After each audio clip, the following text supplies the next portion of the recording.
Now we're going to start off today here. I've got just a little bit of clear gel right here and right here, just tiny little bits because I don't have much sky in this painting today. There we go. Very, very small amount of sky. We're working from a real photo today, and I'll show you the photo right now. There you go. This is a picture of my dad's tractor in the field here. So this is mom and dad's house. They got that nice yard. And there's dad's Kubota tractor, and he's had that tractor for as long as I can remember almost. Long time. Now the rest of this canvas is dry. I have not put any medium or anything else like that there. And I'm going to go ahead and just begin to place in some of my colors. You know, maybe we should sketch first, but I'm just going to go ahead and start laying down color and just see what happens. Because, you know what? I just want to get color on the canvas. Because I'm working from that real photo, I'm able to kind of look over here and just copy it more or less up to this point. I may not do it all exactly the same, but it's going to be similar enough to you could really tell what I was looking at when I did the painting. Okay, fairly high horizon line today, which means we got to make our grass extra tall in the foreground. Put some little flowers or whatever. It's important. Now I'm going to take some black and some sap green. I'm going to just work these colors in and let them be my really dark. See how dark those trees are? I'm just trying to get the canvas covered in paint, at least for the background. I think it's going to be easier and a little bit more interesting to do it that way for this painting. Of course, every painting is different. Hey, before we go too far, let's take a look at the paintings that you guys did in my last one. It's always fun to see what you're up to. So there you go. Now I've got a crumpled up shop towel, and I'm going to just blot the tree line here where it meets the sky. Actually, I'm going to probably blot everywhere. What that'll do is it'll remove all of that slippery wet paint, and it'll allow me to highlight. Although I don't need to do a lot of highlights, mostly just, some of these trees, just kind of according to the picture. I'm going to stick very closely to the picture. At least that's the plan. Watch me not stick closely at all. You can see I just began to indicate with a little green. Maybe that's kind of where the tractor is going to go. You can see I didn't paint the whole tractor and a couple of hay bales and just a very, very rough sketch. I also need to thank my Patreon members. If you're not a member on Patreon, definitely consider joining because we're doing monthly live streams and then monthly crazy long lessons and just a whole bunch of fun stuff, including painting critiques where you send in your own paintings and I review them on a video. That was fun. We just do fun stuff. So check it out if you haven't already. Now I'm just going to sprinkle in some shadows here, kind of ignoring my sketch there of the tractor. Some of these shadows really do have an ochre feel to them. Just here and there, some of that dry grass that's been cut and how it's laying on top there of the field. So anyway, you get the idea. I'm just going along here creating some of these little shadows. I'm going to, actually let's fill in, forget about the hay bales for now. Let's fill those in. I don't want to cover everything. See how I have this mottled look where there's some light and dark areas. I don't want just one flat old area because that won't be as pretty as having it mottled like this. Really what you need to do is take the shop towel or rag or something like that. Anything except a paper towel. And go ahead and get in here and begin to work these together. Creating a soft edge there. That'll create some distance. And see, you can work your colors together. And it looks like little shadows and whatnot. Here I see some. Do you see these in the photo? Do you see these little spots where you can see through the tree line and you can actually see the tree or the grass line, the grass area behind the trees. That's exactly what I'm painting right here. And then I can pull tree trunks over that and it'll look more convincing. I'm actually painting in my negative areas right now.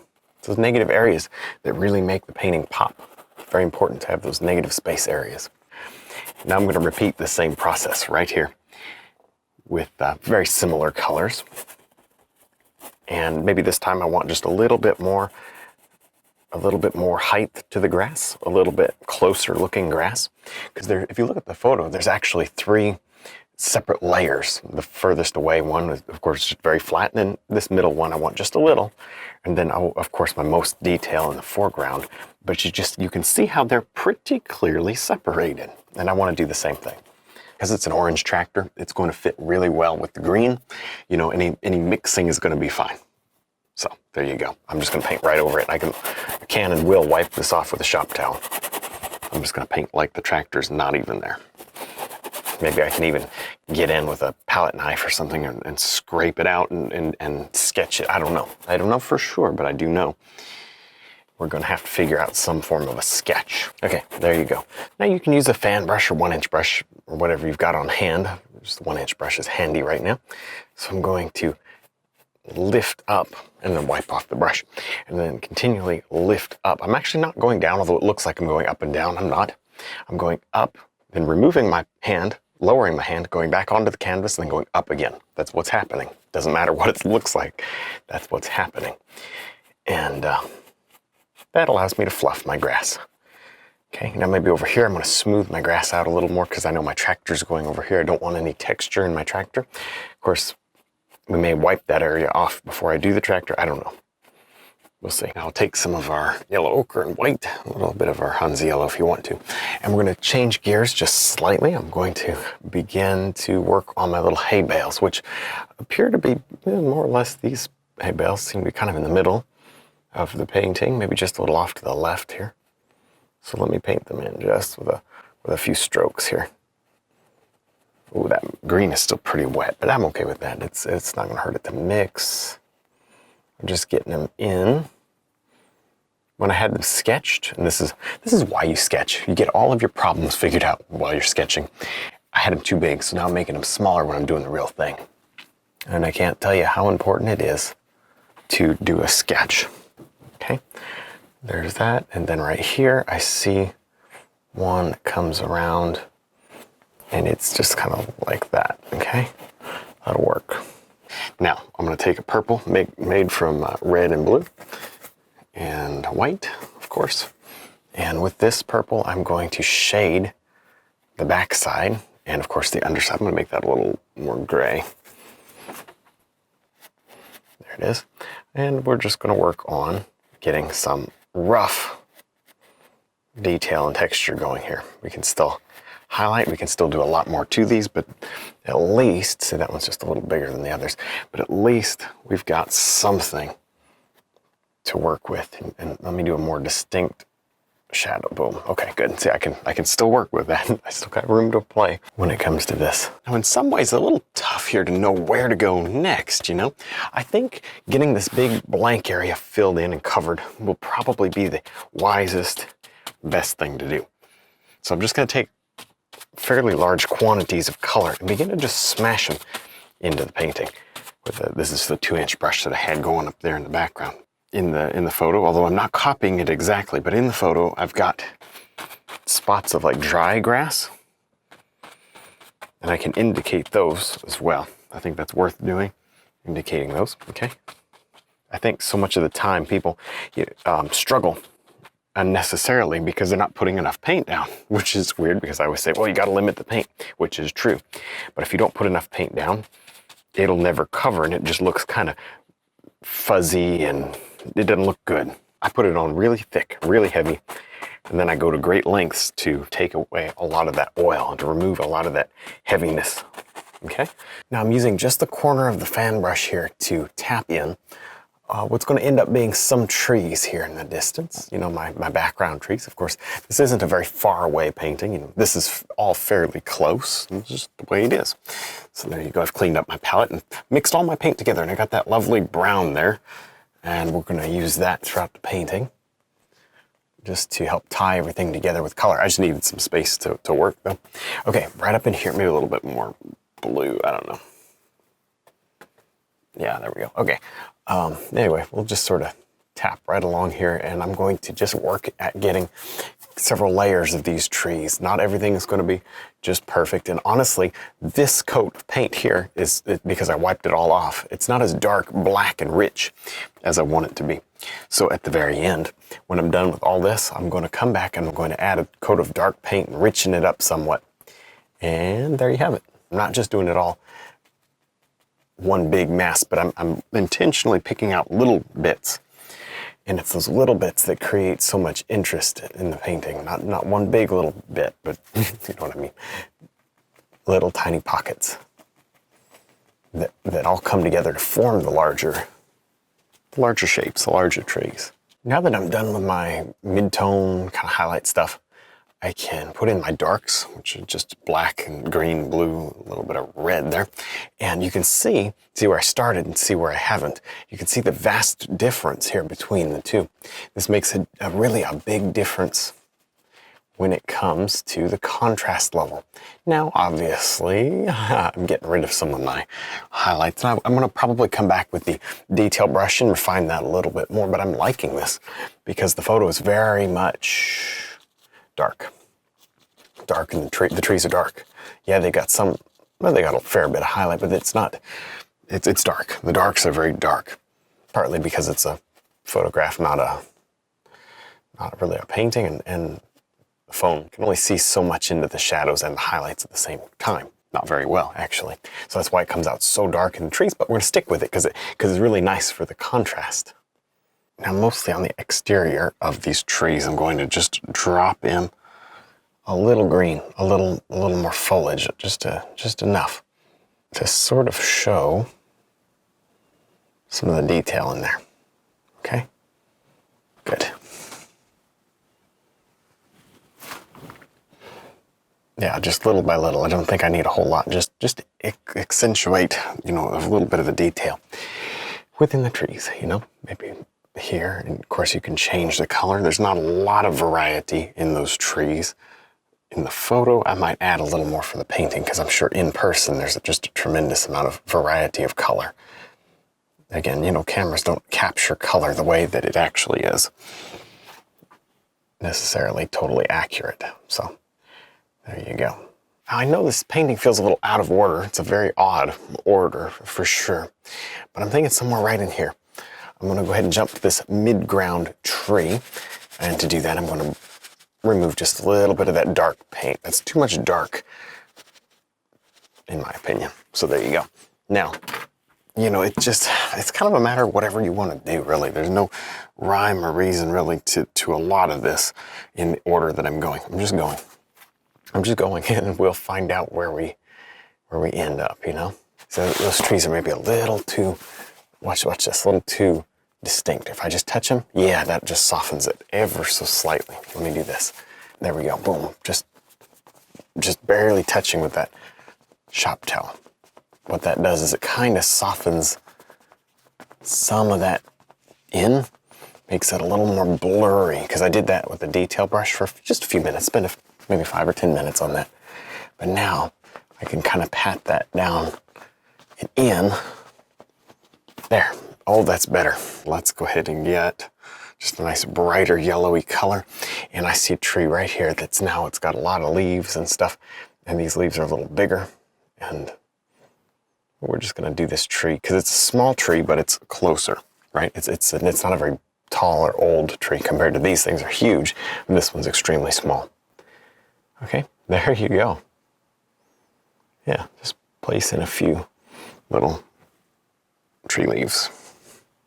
Now I'm just sketching in my tractor here and kind of allowing some of these, it's just kind of, there's my color, just kind of some orangey red tones just to match what I think that tractor looks like. Doesn't have to be perfect. It mixes a lot with what we've got down, which is totally fine, Let it mix with that green. It's not going to hurt anything. All right, so we'll just continue to kind of sketch. I'm drawing and painting at the same time. This tractor's old and it just doesn't need to be perfect. At least not in my opinion. I mean, I've seen plenty of paintings that have just the, absolutely perfect tractor where you can see everything. Well, this is not that painting. Not today. You can actually come back, you can do the basics, drawing, painting, like I'm doing here, but then maybe we'll come back with a little liner brush and just sort of outline, sort of hit some of this with a liner brush. That would be probably the best way to go about putting the details in. I see like right here, I see a little wheel, like there's just a little bit of the wheel right there. Boom. So, play around. Doesn't have to be perfect. Now I've done something kind of interesting. I put a shop towel right here, and that's not to dry the paint out underneath, although it will do that.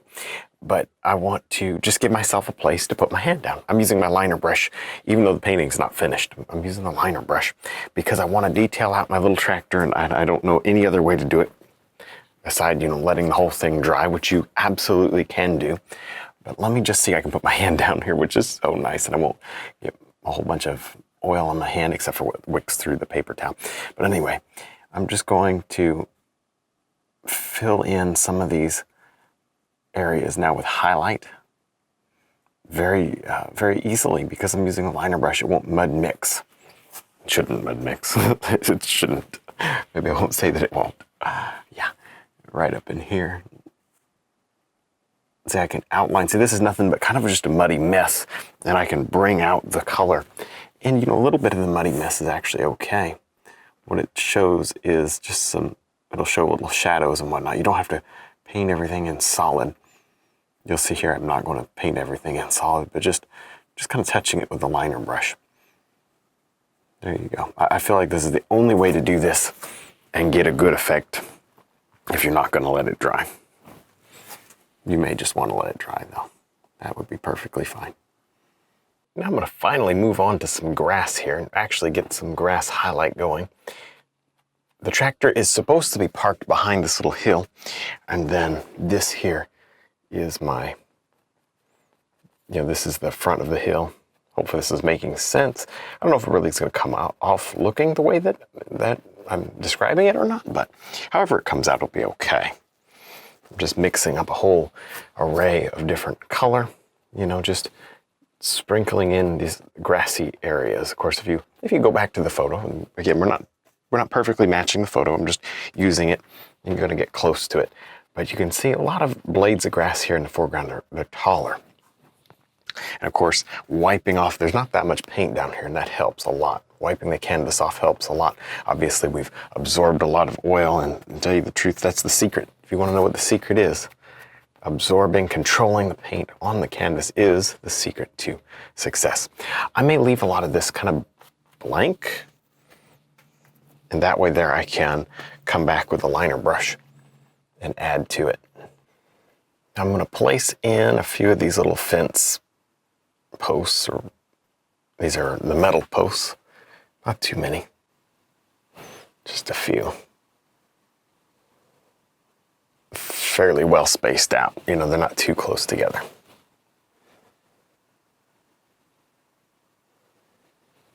There you go, just a few. Well, now I'm going to start the maybe slightly longer than normal process of painting in some foreground grass. There's quite an area of foreground grass to paint. If you're not very comfortable with liner brush grass, well, this is the painting for you, because by the time you're done, you'll know how to paint it. It's just you won't have any choice but to finally get it, just because you're going to do it so much. Now, there are other ways to do this. You could do this with a fan brush. I don't know what I'm trying to say. With a fan brush. You could, sure.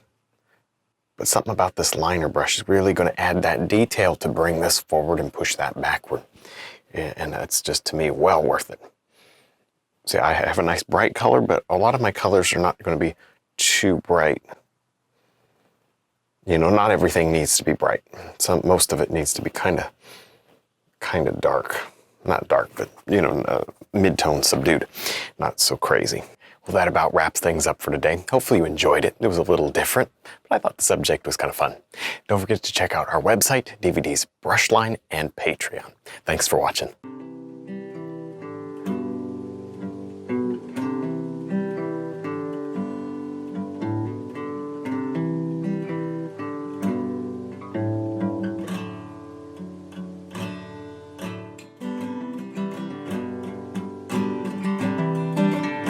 Well, hopefully you enjoyed this video. Remember to subscribe if you're not already, and click the like button. That helps me out a lot. Stick around, watch a couple more videos, and stay inspired.